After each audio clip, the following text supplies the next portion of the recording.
Hey, what's up, everyone? My name's Lionel, and I'm your host for LT Productions. You're watching I Watch You Watch.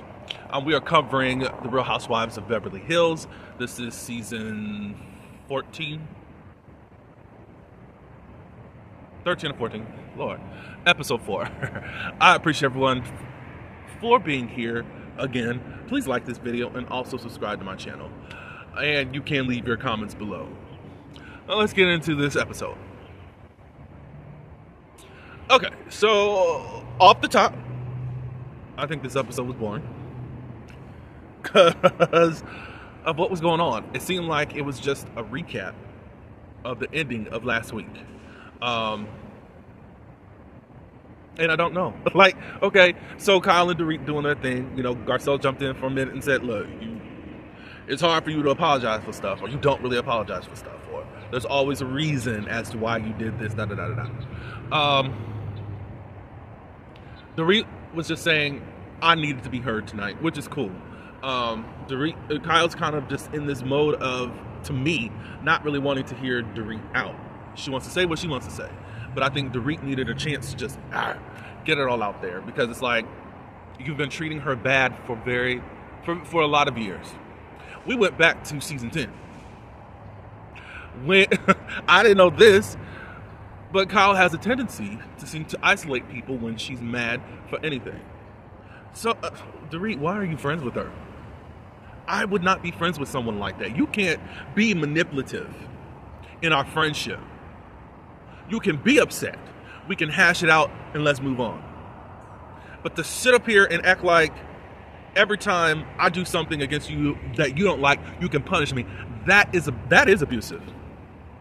One other show that I watched was just talking about abuse. Oh, Contessa's going to say that on the next episode of Married to Medicine. If you watch it, I don't know if you do, you should be watching it. It's every Sunday night at 9 p.m. Eastern Standard Time. It's a very good show. Someone else said it was an abuse. Oh, on The Real Housewives of Salt Lake City, Sean said it to Lisa about how she deals with energy. But it's like, that's abuse. And obviously, she thinks that you're weak. And I think I understand why Dorit is standing in her Doritness of the season, because she's tired of being effed around. However, I think you should have dropped her off at the curb a long time ago. But just how people feel about Kathy and thinking that, oh, I need to be friends with Kathy in order to stay within the hierarchy of socializing. Even though I don't like Kyle, she has a social status too, and also a status within the group that I don't think that she should have. But truth be told, she is the face of Beverly Hills, and she was kind of when Lisa Vanderpump left, she was the one to step in as the center of it all. And she was the core that was connecting everyone to the Fox Force 5. So you wanted to stay close to that. There was power there, but y'all should have knocked that over a long time ago. Ding dong, the Wicked Witch is dead. Or maybe the Wicked Witch of the East is dead. The one that was over Munchkinland. Because that's what y'all get for having that pact and then bullying people off one by one. And that's why y'all had to keep on recasting every year, because of how y'all wanted to function. Did they later on that evening do anything else? I think they finally came to a sentimental place and just said, hey, we're both going through ish. For some reason, we're not able to get along, but our husbands get along very well. Dorit left the conversation feeling like, okay, now that this is out, we can move steps forward and moving forward in our friendship. To me, let it go. But that's not my friendship. That's not my life. Whatever. The next morning, I think that they had breakfast amongst themselves. And they're just talking about last night, da-da-da-da-da. In the afternoon, they went out on a yacht. Kyle and Garcelle had a conversation by themselves, and Sutton and Dorit had a conversation by themselves. Dorit and Sutton, she was extending her hand and like, hey, I know you're going through the separation. I don't know if you're going to go through the divorce or whatever, blah, blah, blah, blah, blah, but I'm really here. This is kind of things that I went through, and if it goes through the divorce, I'm going to be right there. Really showing a sisterhood and a side that, because Sutton and Dorit haven't really gotten along, not for real, they kind of like tolerate each other, but it's easy to piss each other off. So Dorit knows how to push her buttons. I don't know if Sutton's able to push her buttons, but at least can be annoying to Dorit. Garcelle and Kyle, they talk, in regards to what's going on in life. Garcelle is at a crossroads because she knows that her sons are getting older. They're like 16. So they're gone in the next couple of years. I've been known as wife and mom, and where do I go? Is it another partner or not? And she begins to tear up. I think that's a cool moment. I think it could have even been better amongst the group, in my opinion. But it's cool that they still had a talk. Kyle is feeling that same way. She's known to be a wife, a mother, and all that. She's got Portia left. She's like, 14, 15, maybe 16. And then she's gone, and then we already know Mauricio's gone. So they kind of just were there for each other. I thought those were cool, cute moments. Amongst the group, Bose, I think Jennifer Tilly, and I'm saying Bose, but maybe Boz. I don't know what it is. But it's no disrespect, no intentional disrespect. And Kathy. We find out that Boz does have a man. One of her nephews knows a man or something, or some nephew, somebody that she knows, nephew, knew a man or knows a man, and hooked her up with Boz. And he seems to be a keeper so far. He looks really handsome. She talked about her last boyfriend that she was in, or last relationship she was in. She was basically with a con artist. And the dude started changing when she asked truthfully, straight up, are you sleeping with your ex? And that kind of just threw off the relationship altogether or whatever. Jennifer talked about she had a grifter who was something within the industry or whatever. But she was able to detect, get out of here. She said that there was a time where he was trying to put up like this facade, like he was this great, had all the financials and all that. He didn't. It's when she had to slip her credit card underneath the table. I said, okay, y'all really going through it just to be dating some man. But he didn't have enough money to pay for dinner or whatever. That's all that happened. Later on that night, they went to dinner. I'd say everyone looked nice. I think, you know what? Dorit has changed her style. At least since the robbery. Because even with her darker hair, which I think it looks good, she's not, in my opinion, having the aesthetics of a black girl. And if anyone knows, it's been touched on so many times. It's like, no, a black person has dressed you and put your hair in certain ways. If y'all know what I'm talking about, get in the comments. But she's going for a more sleek, maybe more chic style these days. And it's not so costume-y. It's costume-y. Now, that was Erica's MO. She was the top costume person. Dorit fell in second, and it looked a little bit more fashionable to me than what Erica was doing, especially back in the day. So, and I still feel like Erica has a persona, and we don't really get to whomever Erica is. She's this Beverly Hills person. We got a little bit last season, but it's like, who are you really, Erica, for real? But for some reason, everybody's saying, what is Garcelle's storyline? When so many, she can have a storyline too, but we just figured out what's going on with her. Because everybody, of course, y'all so man crazy and said, where's your man? Where's your man? Where's your man? That's all y'all are about these housewives, and I don't think that that's fair.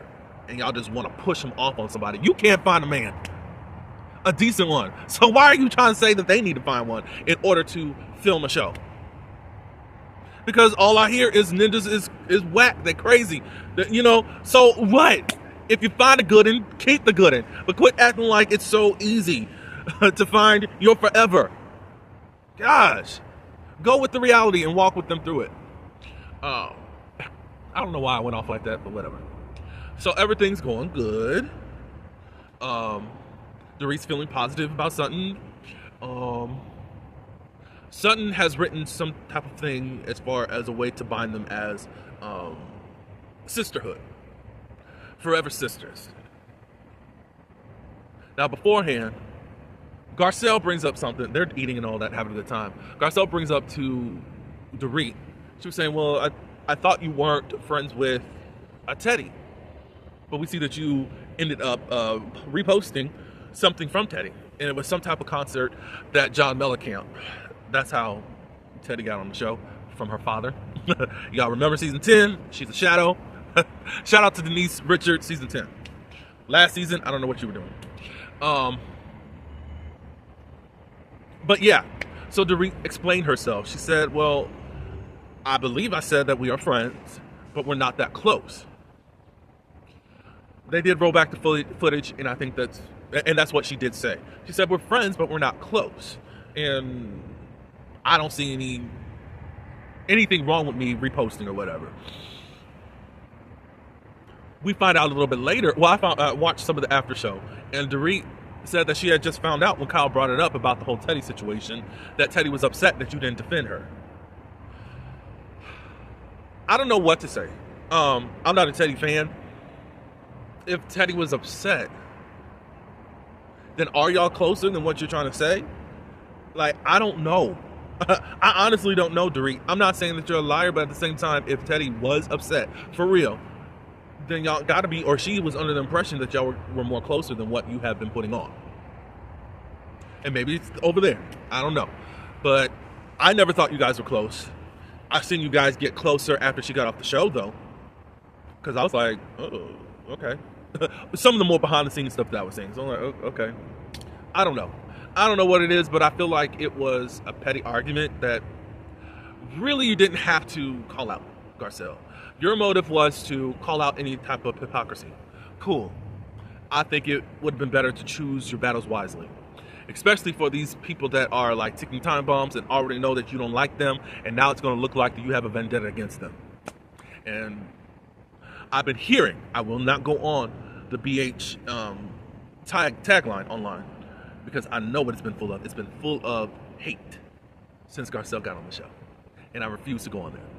But there's been a lot of war happening between Dorit and Garcelle fans that I'm just not going to pull myself into. Whatever.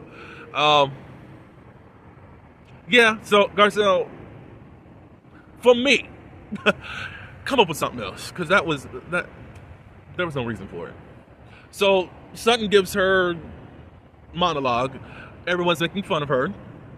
We're going to know that, we can tell that Sutton is kind of just, is she self-conscious? But she just don't like to be felt weird. You are eccentric, Sutton. Like, you are interesting, lady, and it's fine.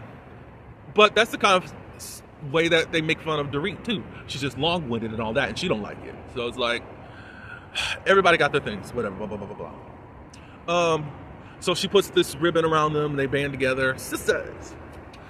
The next morning, they're getting ready. They're about to go back home, and they got to get on a plane. I didn't know that they got on a plane in the first place, but whatever. That's neither here or there. And it looks like they packed too much, and they don't know how to repack everything. I hate that myself. Like, I know I didn't pack all this stuff. How in the world am I going to get all this stuff back? Of course, they probably did shop a little bit. Who knows? So they get on the Sprinter van and all that good stuff. Sutton wants to call out something that was going on between Erica and Kyle. They feel like that Dorit is more closer to Teddy. Because it was like, well, who is really Dorit to actually have to, that Teddy needs the support of, or John Mellencamp needs Dorit's support in sharing a concert that he's going to be having. So they do think that there's a little bit more, that Dorit isn't that truthful with what's going on, and Dorit's explanation is just kind of BS or whatever. So Sutton's trying to say it's not about really Teddy, if you are close or whatever. It's just about us keeping everyone honest and all that. Sutton is getting upset because she's not being heard. Similar to you, Dorit. So Dorit ends up just start yelling at her. And said, well, and then Sutton's like, don't yell at me. Well, you yelled at me. I don't know how I feel about that moment. Sutton was trying to be heard, and she does feel insecure in this group. I do feel that too. But Dorit, you feel that way too. Y'all kind of like the same of the two coin in some type of ways of how you unveil your insecurities. Whatever. So it's about hypocrisy, so they started fighting on the bus. I still think that this episode was boring. Not much was going on, and it looks like they're back to stage one between Sutton and Dorit, because Dorit was like, you do this thing where how you yell and go into this hissy fit stuff every time, and it's getting annoying. Oh, I'm annoying? Like, it was boring to me. So I was just kind of like filling in some of whatever. But next week, Camille Grammer is back. Well, I think she has a new name. A new last name. I forgot what it is. But Camille is the one that's been exposing Dorit and all that, and PK, for seasons. Y'all didn't want to listen to her. But of course, every season there was some type of scandal happening, and it would overpower and overshower the whole show, that nothing else could be dealt with. It was that theme. It was just like, dang. Like, let's get back to Dorit and PK. They got out of a lot of stuff, even season 10. They were in the confessionals together. They were asking questions. They were being evasive and all that. And then by the time season 11 came around, or 12, I don't know which one. Anyways, then the robbery happened, and then you can't talk about this, da-da-da-da-da. So, whatever. I think next episode's going to be better. But I appreciate everyone for coming to my channel. Leave your thoughts, leave your likes, and your subscriptions too. Until the next one, peace.